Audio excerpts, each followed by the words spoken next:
வணக்கம். How are you அப்படின்னு அர்த்தம் என்ன? நீ எப்படி இருக்க அல்லது நீங்கள் எப்படி இருக்கீங்க. அது வேர் ஆர் யூ நோ அப்படின்னா நீ இப்போ எங்கே இருக்க அல்லது நீங்கள் இப்போ எங்கே இருக்கீங்க அப்படி கேட்குறது. ஐ ஆம் இன் மை ஆஃபீஸ் நவ். நான் இப்போ என்னோடய ஆஃபீஸில் இருக்கேன். ஐ ஆம் நவ் இன் மை ஹோம். நான் இப்போது என்னோடய வீட்டில் இருக்கேன். ஐ ஆம் நவ் இன் மை நேட்டிவ். நான் இப்போ என்னோடய ஊரில் இருக்கேன். ஐ ஆம் நவ் இன் மை ஸ்கூல்.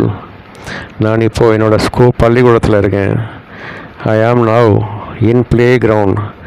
நான் இப்போ விளையாட்டு மைதானத்தில் இருக்கேன். அப்படி சொல்கிறோம் இல்லையா, அதுதான் இந்த நவ், ஹவ், ஆர், யூ இந்த மாதிரி வார்த்தையெல்லாம் போட்டு பேசக்கூடிய பயன்பாடு இதுதான். மிக்க நன்றி. வாழ்த்துக்கள். ஷேர் பண்ணுங்கள், லைக் பண்ணுங்கள், மைக்காக சப்ஸ்கிரைப் பண்ணுங்கள்.